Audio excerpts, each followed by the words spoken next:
मेरे सभी पढ़ाकू भाई बहनों का दिल से नमस्कार। मैं विष्णु दिवाकर। इस वीडियो में बात करने वाले हैं हम सेमेस्टर 6 के बीए प्रोग्राम के जितने भी स्टूडेंट हैं जिनों के पास subject education in India policy and practice वाला सब्जेक्ट है। तो ये वीडियो आपके लिए बहुत इंपॉर्टेंट होने वाली है क्योंकि कल का जो एग्ज़ाम है आपका, और बहुत सारे बच्चों ने मुझे कमेंट भी किया था कि सर आप इसके एक शॉर्ट वीडियो बना दीजिए। तो वन शॉर्ट वीडियो के अंदर मैं आपको लेकर आया हूँ आपके इसमें इंपॉर्टेंट क्वेश्चंस के बारे में, यानी कि ये क्वेश्चंस आपके कल के एग्ज़ाम में आपको देखने को मिलने वाले हैं। और इसमें मैं वीडियो बहुत लंबी नहीं बनाऊंगा और बहुत ही ईजी तरीके से मैं आपको यहाँ पर समझाने की कोशिश करूँगा कि कल का पेपर आपका कैसा होने वाला है। और सबसे बड़ी जो गुड न्यूज़ है वो ये है कि जो कल के एग्ज़ाम में आप कोई भी आंसर लिखोगे तो उसके अंदर मोस्ट ऑफ द पॉइंट्स जो हैं वो सेम होने वाले हैं। तो कैसे जानते हैं, तो चलते वीडियो स्टार्ट कर लेते हैं देरी ना करते हुए। तो भैया सबसे पहला हमारा जो क्वेश्चन आएगा वो आएगा हमारा, शिक्षा आयोग या कोठारी आयोग के उद्देश्यों की चर्चा कीजिए। शिक्षा आयोग क्या है या कोठारी आयोग क्या है, इसके उद्देश्य बताइए। तो भैया एक और चीज़ मैं आपको यहाँ पर क्लियर कर देता हूँ कि जितने भी स्टूडेंट्स हैं जिनका कल एग्ज़ाम है तो टेंशन लेने की ज़रूरत नहीं है, बहुत ईजी सब्जेक्ट है आपका और आराम से आप लिख पाएंगे। सबसे पहले हम कोठारी आयोग के बारे में जानेंगे। कोठारी आयोग जिसे शिक्षा आयोग भी कहा जाता है, इसका गठन 1964 में हुआ। भारतीय शिक्षा प्रणाली की व्यापक समीक्षा और सुधार के उद्देश्य से इसको किया गया था। यानी कि भारत में जो शिक्षा प्रणाली है इसको, इसकी जो समीक्षा थी और इसको जो सुधार के जो उद्देश्य थे ना, उसकी वजह से जो है कोठारी आयोग का गठन हुआ। अब यहाँ पर जो डॉक्टर DS कोठारी जो थे उनकी अध्यक्षता के अंदर इसका गठन किया गया था और 1966 में अपनी रिपोर्ट प्रस्तुत की थी। और इसके उद्देश्यों की चर्चा अगर हम करें तो सबसे पहले राष्ट्रीय एकता को सुदृढ़ करना था, यानी कि मजबूत करना था। आयोग का मानना था कि शिक्षा एक महत्वपूर्ण उद्देश्य है राष्ट्रीय एकता को बढ़ावा देने के लिए। अगर हम यूनिटी को बनाना चाहते हैं बड़े लेवल पर तो एजुकेशन बहुत ज़रूरी है। अलग अलग धर्म, भाषा, सांस्कृतिक अलग अलग जो अनुयायी हैं यहाँ से आने वाले विद्यार्थियों को एक साझा राष्ट्रीय पहचान का निर्माण करने में मदद मिलती है। और ये मदद कैसे मिलेगी? एजुकेशन की वजह से। तो पहला उद्देश्य था राष्ट्रीय एकता को मजबूत करना, यानी कि सुदृढ़ करना। दूसरा पॉइंट है भैया, एजुकेशन से क्या होगा? समाज और आर्थिक विकास होगा। तो बहुत इजी पॉइंट है। आप जो है कोई भी क्वेश्चन पढ़ोगे ना, आपको लगेगा ये तो मैं आराम से कर लूँगा। ठीक है। तो सामाजिक और आर्थिक विकास, शिक्षा को सामाजिक और आर्थिक विकास के प्रमुख साधन के रूप में देखा गया है। तो एजुकेशन इसलिए ज़रूरी है कि हमारा सामाजिक विकास हो सके और आर्थिक विकास हो सके। ठीक है, क्लियर है? जल्दी जल्दी चलते हैं हम लोग। तीसरा पॉइंट है भैया, समान अवसर प्रदान करना। आयोग ने, ये जो आयोग आया था, इस आयोग का काम क्या था कि शिक्षा में समानता पर जोर दिया गया, जिसमें कि सभी वर्गों के लोगों के लिए, सभी धर्म, सभी तबके के लोगों के लिए शिक्षा के समान अवसर प्रदान करने की सिफारिश की गई थी। ठीक है।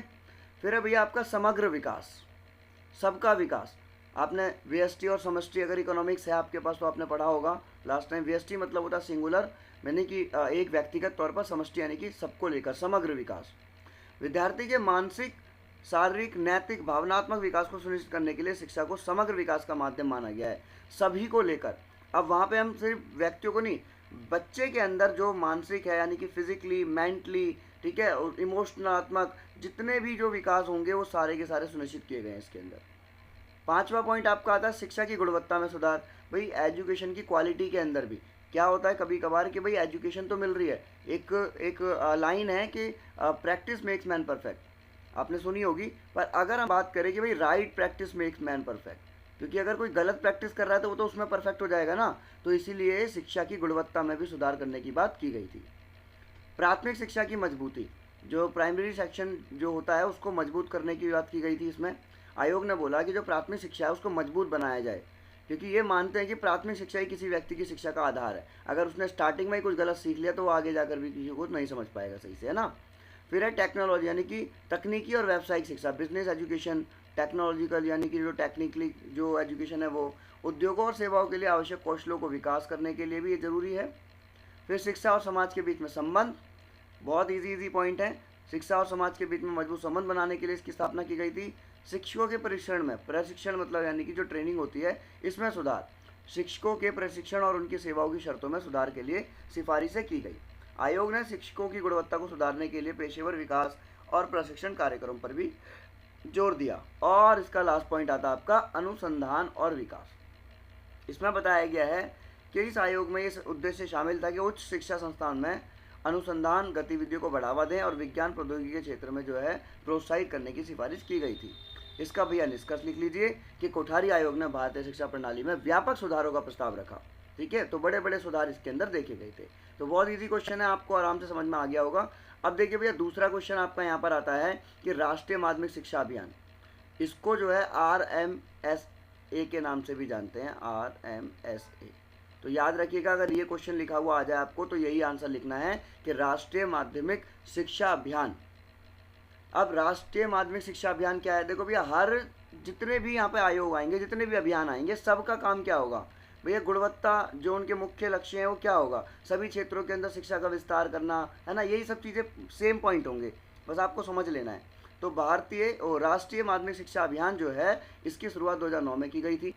इस अभियान का मुख्य उद्देश्य क्या था कि जो माध्यमिक शिक्षा है ना, उसके अंदर समानता और गुणवत्ता में सुधार करना, माध्यमिक शिक्षा को अच्छा बना लेना, उसकी समानता और गुणवत्ता को देखते हुए। अब इसमें शिक्षा का अधिकार अधिनियम 2009 के तहत लागू किया गया था। इसके मुख्य लक्ष्य देखिए भैया, पॉइंट दे रखे हैं, आराम से आपको समझ में आ जाएगा। माध्यमिक शिक्षा की पहुंच, सभी क्षेत्रों में माध्यमिक शिक्षा। इसमें याद रखना कि जो RMSA वाली जो योजना है, इसके अंदर जो है माध्यमिक शिक्षा पर जोर दिया गया है, ठीक है। समान अवसर प्रदान करना, चाहे वो SC हो, ST हो, अनुसूचित जाति से हो, यानी कि OBC हो, कोई भी हो, इन सभी के लिए जो है एक महत्वपूर्ण जो है अवसर प्रदान करना, विशेष रूप से लड़कियों के लिए, है ना, गर्ल्स के लिए ज़्यादा इसमें जो है ध्यान दिया गया था। तीसरा है गुणवत्ता में सुधार, कि भैया शिक्षण और सिखाने की प्रक्रिया में सुधार हो, टीचिंग जो है एक अलग लेवल पे होनी चाहिए, है ना। गुणवत्तापूर्ण शिक्षा सुनिश्चित करने के लिए शिक्षकों को प्रशिक्षण दिया गया, यानी कि उनको ट्रेनिंग दी गई कि भाई और अच्छा बढ़िया सा करो। आधुनिक शिक्षण उपकरणों और तकनीकों का प्रयोग किया गया, कि बहुत सारे जो इक्विपमेंट्स होते हैं उनका प्रयोग करो, टेक्निक जो यूज़ करो आप लोग, है ना। स्कूलों की स्थापना में सुधार, यानी कि स्कूलों में आवश्यक बुनियादी सुविधाओं का विकास, जैसे कि प्रयोगशालाएं, पुस्तकालय, शौचालय, पेयजल, इन सब पर भी ध्यान दिया जाना चाहिए, है ना। तो ये हमारे इसके पॉइंट्स हैं। अब आता भैया इसका अंदर जो आपका पांचवा पॉइंट है, शिक्षा के प्रबंध और प्रशासन में सुधार। तो शिक्षा के अंदर पारदर्शिता हो, जवाब दे ही रहे हैं सब, भाई कोई भी कुछ पूछे तो उसका जवाब आपके पास होना चाहिए, है ना। फिर आते हैं आपके समतामूलक व्यवस्थाएं, जैसे वित्तीय सहायता, प्रवेश में समानता, कि सभी बच्चे जो हैं, देखो वित्तीय सहायता प्रदान करना ताकि गरीब और वंचित वर्ग के छात्र को भी माध्यमिक शिक्षा मिल सके। मैं आपको फिर रिपीट कर रहा हूँ, इस क्वेश्चन के अंदर आपको बार बार जो है माध्यमिक शिक्षा पर जोर दिया जा रहा है। कुछ समझ में आए ना आए, माध्यमिक शिक्षा जरूर लिखते रहना, ठीक है भैया, बिल्कुल आराम से। प्रवेश में समानता, यानी कि सभी स्टूडेंट्स को, चाहे कोई भी स्टूडेंट हो, खास करके जो पिछड़े वर्गों के होंगे, SC ST OBC से होंगे, उनको जो है यहाँ पर एडमिशन मिल जाए। लड़कियों की शिक्षा को भी बढ़ावा दे, देखो ऊपर भी बात यही कही गई थी, है ना। शिक्षकों का प्रशिक्षण इसमें बोला गया था कि शिक्षकों के लिए भी नियमित रूप से जो है ट्रेनिंग दी जाएगी, कि भैया वो भी जो है बढ़िया बढ़िया टेक्निक जो है यूज़ करें और नए तरीके से जो है पढ़ाना स्टार्ट करें। और कुछ और सुविधाएं भी याद की गई हैं यहाँ पर, जैसे मूलभूत सुविधाएं हैं कि भाई अच्छा पानी मिले, अच्छा शौचालय, क्योंकि आपने देखा होगा जो गवर्नमेंट स्कूल होते हैं उसके अंदर जो है टॉयलेट्स जो है ज़्यादातर क्लीन नहीं होते हैं, है ना। अच्छी गुणवत्ता वाली कक्षाएँ हों, खेल कूद की सामग्री वहाँ पर मिले, सारी सुविधाएँ उनको मिले। और सहायक सेवाओं के अंदर उनको परामर्श, बच्चे क्या होता है कई बार कंफ्यूज हो जाते हैं, तो उनको कैरियर काउंसलिंग, व्यावसायिक मार्गदर्शन, ये भी मिले। और ये सारे पॉइंट्स हमारे आते हैं इसी वाली एजुकेशन वाली नीति में, ठीक है। तो यहाँ तक हमारा दूसरा भी खत्म। भैया तीसरा आ जाओ। देखो मैं आपको पहले ही बता रहा हूँ, मैंने शॉर्ट में आपको ये मतलब डिटेल्ड के अंदर आपका आंसर नहीं लिखा, इतना लिखा है कि भैया कल आप जो है इस वीडियो को देखिए, एक वीडियो देखो और आपका आंसर पूरा हो जाएगा। कुछ भी पूछे, मैंने आपको फिर बोल दिया, मेरे भैया, मेरे जितने भी पढ़ाकू भाई बहनों, मैं आपको फिर यही बता रहा हूँ, इस सब्जेक्ट के अंदर नंबर लेना बहुत आसान है, क्योंकि इसमें शिक्षा की बात की गई और शिक्षा का कोई नेगेटिव पॉइंट नहीं होता। तो सबसे पहली चीज़ भैया, आप मान लीजिए कि आप एक ऑप्टिमिस्टिक पर्सन हो, आशावादी व्यक्ति हो, जो भी पढ़ रहे हो सब पॉजिटिव है और जो भी लिखना है वो सब पॉजिटिव लिखना है, ठीक है।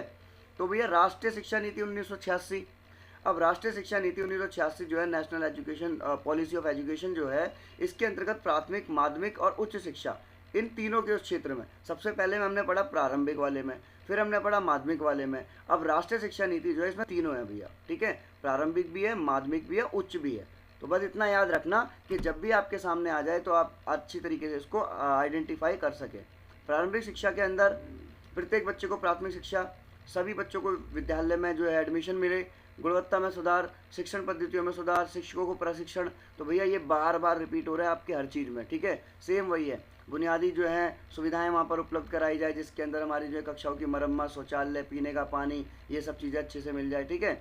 वहाँ पर जो है नई नई तकनीकों का इस्तेमाल, समुदाय की भागीदारी ये रहे, अभिभावकों की शिक्षा में भागीदारी को बढ़ावा देना। तो बहुत सिंपल से पॉइंट्स हैं आपके, दूसरा आता भैया माध्यमिक वाला। अब आपने माध्यमिक भी पढ़ लिया था अभी आरएमएस वाले में, है ना। तो इसमें बताया गया है कि माध्यमिक शिक्षा की पहुंच को बढ़ाना, विशेष रूप से ग्रामीण और पिछड़े क्षेत्रों में सभी वर्ग, चाहे वो किसी भी जाति हो, धर्म का हो, लिंग के छात्रों के लिए समान अवसर प्रदान करना। कोई भी लड़की हो, लड़का हो, सबके लिए बराबर। व्यावसायिक शिक्षा यानी कि उनके लिए जो है कैरियर काउंसलिंग की सुविधा कराना। गुणवत्ता में सुधार, वही शिक्षकों के लिए प्रशिक्षण एंड ऑल, ठीक है। ये सब आपको मैंने ऑलरेडी बता ही रखा है, बार बार मैं आपको बोल रहा हूँ, बिल्कुल सेम वही आने वाला है। सह पाठ्यक्रम गतिविधियों में जैसे खेल, कला, सांस्कृतिक, इन सभी चीज़ों को प्रोत्साहित करना। बुनियादी सुविधाएं, ठीक है। तो ये सारी चीज़ें इसके अंदर आपको लिखनी है। फिर भैया आपका आ जाता है लास्ट पॉइंट इसका, यानी कि उच्च शिक्षा। इसमें क्या है, उच्च शिक्षा संस्थान की गुणवत्ता में सुधार करना, ठीक है। और समान अवसर सभी वर्गों के, यानी कि सेम वही चीज़ लाइन दोबारा चेपनी है यहीं पे भैया, कि सभी वर्ग और लिंग के छात्रों के लिए उच्च शिक्षा में समान अवसर मिलना, ठीक है। और उसके बाद में विस्तार और पहुंच, कि भैया दूरस्थ शिक्षा दी जाए, ऑनलाइन शिक्षा को प्रोत्साहन दिया जाए, कि कुछ बच्चे जो ऐसे हैं जो नहीं आ पा रहे हैं विद्यालय, तो क्या हो, वो घर बैठे भी एजुकेशन ले सकें।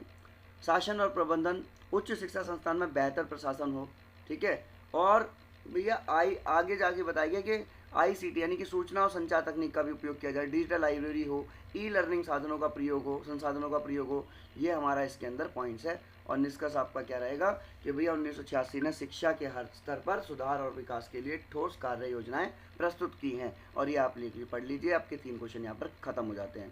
भैया एक और आपका क्वेश्चन जो कि बहुत ज़्यादा इंपॉर्टेंट है, SSA, यानी कि ये जो है आपका सर्व शिक्षा अभियान। भैया पूछा ही जाता है, आपको पक्का मिलेगा आपके कल के एग्जाम के अंदर, ठीक है। लिख कर ले लो, आपको कल ये क्वेश्चन देखने को मिलेगा, सर्व शिक्षा अभियान क्या है।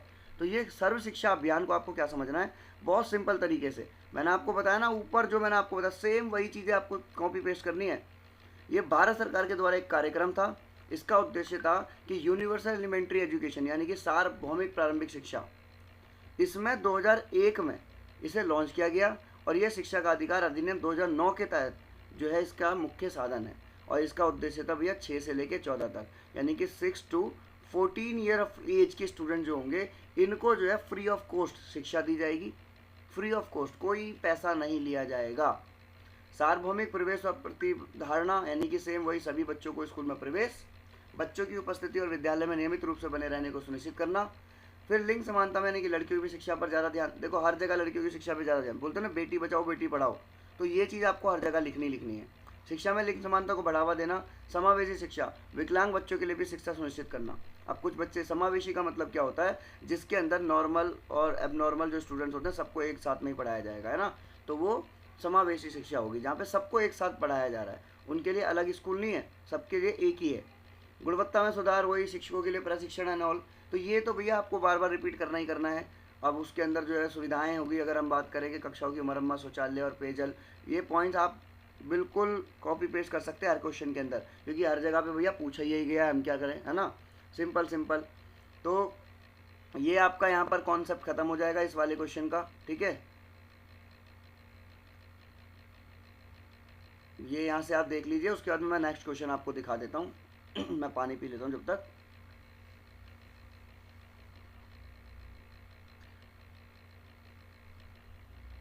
हाँ जी। अब उसके बाद हम बात करेंगे क्वेश्चन नंबर 5 की। तो भैया जल्दी जल्दी से ख़त्म कर लेते हैं, क्योंकि हमारे को 20 मिनट के अंदर ये जो है पूरी की पूरी PDF कंप्लीट करानी है। जैसे कि कल आपका एग्ज़ाम है भैया, ज़्यादा टाइम नहीं लेंगे आपका, है ना। तो UGC यानी कि जो विश्वविद्यालय अनुदान आयोग है, इसकी क्या भूमिका है। उच्च शिक्षा के क्षेत्र में भारत का एक प्रमुख नियामक और वित्तीय सहायता प्रदाता संस्थान है ये। इसकी स्थापना 1956 में हुई थी। अब UGC का मुख्य उद्देश्य क्या है कि भैया जो उच्च शिक्षा के जो मानक है ना, उनको बनाए रखना। विश्वविद्यालय और महाविद्यालयों को जो वित्तीय सहायता, यानी कि अगर भाई बात चले कि भैया इनको पैसे की जरूरत पड़ रही है, तो कौन करेगा, UGC देगा, ठीक है। अब मान्यता और नियमन, UGC भारत के विश्वविद्यालयों और महाविद्यालयों को मान्यता प्रदान करता है, यानी कि भैया ये वैलिड है, उनको जो है ऑथेंटिक बनाता है, उनको जो है अप्रूव्ड करता है। ये सुनिश्चित करता है कि ये संस्थाएं शैक्षणिक मानकों को पूरा करें, शिक्षा की गुणवत्ता को बनाए रखें, है ना, ये सब चीज़ें। दूसरा पॉइंट इसके अंदर आता है भैया आपका वित्तीय सहायता, जो अभी हमने ऊपर बात की भैया, पैसा है तो पूछा जाएगा इंसान कैसा है। तो UGC जो है विश्वविद्यालय और महाविद्यालयों को अनुदान और वित्तीय सहायता प्रदान करता है। और वेतन आयोग शिक्षा और कर्मचारियों के वेतमान और सेवा शर्तों को निर्धारित करने के लिए समय समय पर वेतन आयोग की सिफारिशों को लागू करता है। अब विश्वविद्यालय अनुदान आयोग वेतन मान लागू करना, यानी कि जो यूजीसी पे स्केल है ये भी वही लागू करता है।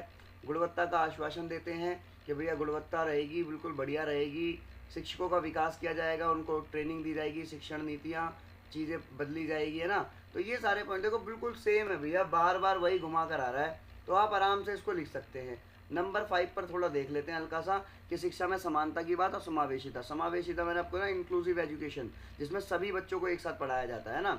आर्थिक रूप से कमजोर वर्ग, अनुसूचित जाति जनजाति, अन्य पिछड़ा वर्ग, ओबीसी हो, एसटी हो, एसटी हो, सबको पढ़ाया जाएगा और कोई भेदभाव नहीं होगा किसी के साथ में। महिला सशक्तिकरण पर ज़्यादा काम किया जा रहा है, बार बार यही दिखाया जा रहा है भैया, बेटी पढ़ाओ बेटी बचाओ।